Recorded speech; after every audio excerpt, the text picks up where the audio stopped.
फरमाइएगा काजी साहब, किस तरह से देख रहे हैं आज जो मुल्तान में जलसा होने जा रहा है और अपोजिशन पीडीएम क्लेम कर रही है कि हुकूमत बहुत ज़्यादा डर चुकी है अभी से हमसे और चंद दिनों की मेहमान है। आगे अब क्या मामला आपको नजर आते हैं? हुकूमत तो ना जाए लेकिन कोई रिलीफ अपोजिशन को मिल जाएगा? देखें, ये तो नहीं पता हुकूमत मेहमान है या नहीं है, लेकिन सवाल ये है कि एक तो इसको होने देना चाहिए था।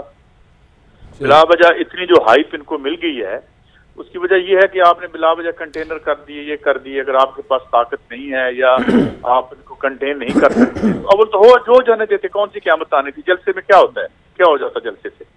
लोगों को आने देते, वो अपना दिन मनाते, वो निकल जाते। अब भी जलसा हो रहा है, पहले भी यानी हो रहा था। गिरफ्तारियां करने का भी कोई फायदा नहीं था। तो मेरे ख्याल में क्योंकि ये कोई इतना बड़ा तो है नहीं, अब हमें पता है ये जलसे कैसे होते हैं और कैसे जो मैनेजमेंट की क्योंकि सारी हो रही है सियासत। तो मुझे लगता है कि गवर्नमेंट जो है इल एडवाइज थी, उनको चाहिए था कि ये आता, ये चुप करके जाओ और ये इस इशू को 4-5 दिन पर फैलाने की बजाय आज ही का इवेंट होता, हुकूमत करती और चली जाती।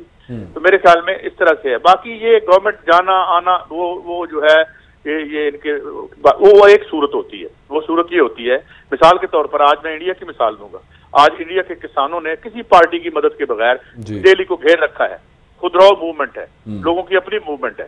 यहाँ पे मैनेजमेंट की सियासत और मैनेजमेंट की अपोजिशन चल रही है। लिहाजा हुकूमत को तो मुझे खतरा नहीं लगता, क्योंकि जो पावर स्ट्रक्चर है उसमें अभी उसे कोई खतरा बज़ाहिर मुझे नजर नहीं आ रहा। लेकिन ये है कि खेल है, शाम तक चलेगा। 8-9 बजे के बाद लोग भूल जाएंगे, कल एक नया दिन होगा, फिर अगले जलसे की डेट आ जाएगी। तो इसी तरह से एक ठहरा हुआ वक्त है और ठहरी हुई सियासत है। क्योंकि देखिए कि कहीं भी हुकूमत की सतह पर भी और अपोजिशन की सतह पर भी कोई अवामी इशू तो डिस्कस हो नहीं रहा।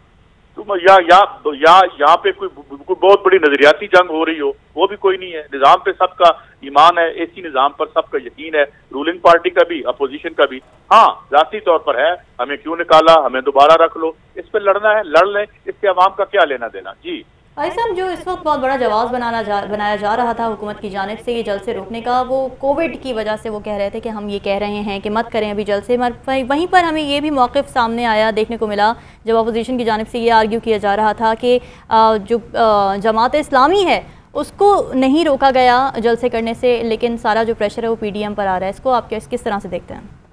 देखिए, एक तो डबल स्टैंडर्ड गवर्नमेंट के नहीं होने चाहिए, ना ही अपोजिशन के होने चाहिए। अब मुझे बताएं, भट्टी साहब ने कल मेरे को होस्ट हैं, उन्होंने बताया कि कुल जो है वो नहीं, उन्होंने कैंसिल कर दिया कोविड की वजह से। जरदारी साहब जो है, उनकी बेटी की जो शादी के में कहा गया कि जनाब आप सारे पहले टेस्ट करवा के आए। तो वो यानी यहाँ आप लोगों को इकट्ठा कर रहे हैं अपने पर्सनल फंक्शन में। जो है आप जो कहते हैं जी कोविड फ्री हो, आपके पास जो है वो हो। बिलावल भुट्टो साहब भी शामिल नहीं हो रहे थे उस फंक्शन में। तो मेरे ख्याल में दोनों तरफ से डबल स्टैंडर्ड नहीं होने चाहिए। रोकना है तो फिर उनको भी ना रोकें, करने दें जलसा। एक पॉलिटिकल एक्टिविटी है जो कि जमहूरियत में होती है, तो होने दें, इससे क्या फर्क पड़ जाना था उसमें। हाँ, लेकिन आपको लगता है कि ये थोड़े गैर मामूली हालात भी हैं इस वक्त, जिस तरह से कोरोना की वबा फैली हुई है? हाँ, ये गैर मामूली हालात हैं, बिल्कुल गैर मामूली हालात हैं। कोरोना के हवाले से मेरी जो बात इवन लंदन में और उधर अमेरिका में डॉक्टर से बात हो रही है, उन्होंने ये कहा है कि ये बिल्कुल कोई खेल मत समझे ऐसे, ना ही ये कोई होक्स है। ये जिसको लग रहा है उसको लेके जा रहा है। और जिनको जो ये बिल्कुल इसको इजी हमें नहीं लेना चाहिए। अल्लाह ताला ने हमें पहले महफूज रखा, उसमें हमारी तो कोई हिम्मत थी नहीं। कहते हैं हमारी इम्यूनिटी बहुत ज्यादा है क्योंकि हम बहुत ही गंदी एनवायरनमेंट में रहते हैं। तो क्या कहते हैं, sweet are the uses of adversity कह सकते हैं हम। तो ये बिल्कुल है, इसका ख्याल रखना चाहिए, मगर अपोजिशन को भी ख्याल रखना चाहिए। अब जो है वो लेकिन उनके मसले और हैं, वो जो रिलीफ, आप डायलॉग की बातें भी कर रहे हैं। काजी साहब, मसला आपकी नजर में ऑपोजिशन का क्या इस वक्त ये है कि उन्हें लग रहा है कि अभी जो मोमेंटम बना हुआ है ये बाद में शायद दोबारा, अगर हमने वेट कर लिया कोरोना की सेकंड वेव गुजरने का, तो दोबारा शायद इतना मोमेंटम बन ना पाए, इस वजह से नहीं रोक रहे? देखिए, मोमेंटम PDM की प्लेटफॉर्म से नहीं बनेगा, इसमें कोई शक नहीं है कि लोगों में प्रॉब्लम है। मैं यहाँ से चंद मील दूर है ना अपना इंडिया, जहाँ पर अभी परसों 25 करोड़ लोग जो है स्ट्राइक पर थे। इंडिया जो दिल्ली है उसका मुआसरा कर रखा है, मगर उसमें याद रखें एक पार्टी को छोड़ के कोई पॉलिटिकल पार्टी उसमें शामिल नहीं है।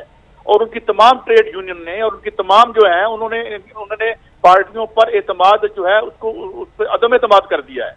जो 10 मेंबर ट्रेड यूनियन अलायंस बना है वहां पे, उन्होंने कहा है कि हमारे कोई पॉलिटिकल पार्टी ना आए सिवाय एक पार्टी CPI CPM के।